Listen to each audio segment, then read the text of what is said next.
My 1995 Toyota Cresta LX90, the rear-wheel drive Camry. Those of you who are familiar with Toyota model codes will notice that this is an LX, as opposed to the far more popular and well-known JZX. The further observant of you will recognize what's in the engine bay as being neither of the engines these codes refer to.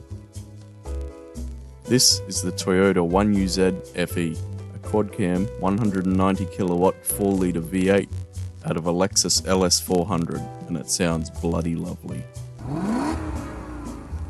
I bought this car from a mate for a bank-breaking $200, completely standard, with supposedly only a blown head gasket. I'd planned on rebuilding the turbo diesel and winding up the boost for use as a cheap family car, but that plan didn't last long. I'd fallen in love with the 1UZ previously after building a dodgy as hell 1UZ powered Toyota LX90 Mark II drift car with a mate. So when I saw the state of the standard diesel engine in this Cresta, I knew exactly what I wanted to replace it with.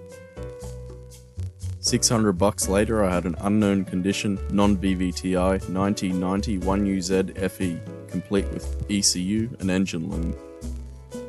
Originally, I'd wanted to install a decent sized turbo and aftermarket ECU and shoot for 300 wheel horsepower, for maximum grocery getting and school drop-off speed, but I ran out of time before I needed to have it on the road.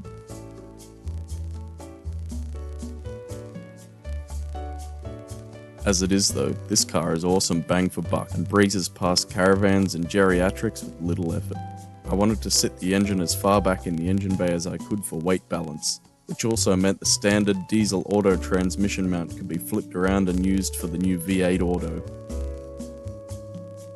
With the exception of the shiny stainless lower radiator tube, aluminium intake bend and tail shaft, I completed all the fabrication and work on this conversion myself, including wiring, engine mounts, modified driver's side exhaust manifold, and the rest of the exhaust system, which is cobbled together using standard and aftermarket pieces from 2 different cars and a Y-piece that I bought on eBay.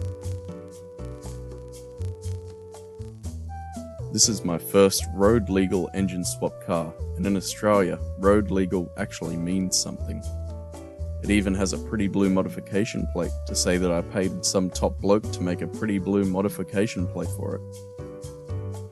I replaced the Boaty standard suspension with a set of used Tyne NR series coilovers. The dampening is turned all the way up to compensate for this model not having a rear sway bar. A question I get asked a lot is, what's the deal with the massive tyres? Comfort. Large sidewalls compensates for the stiff suspension. Also, I really like old school Ford alloys, and this car would literally be on the ground if it ran 185/60s like my RA65.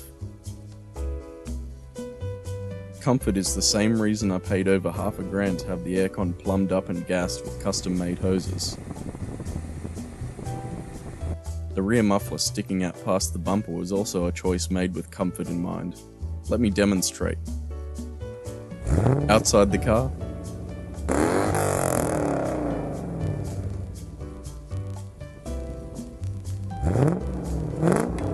that's not a Camry. Inside the car,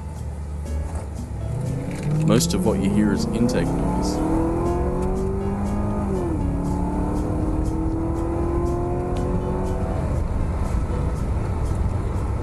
So, this is what I built for $2,500 Australian, or 1,800 Yankee dollars, or 4.2 billion Vietnamese dong.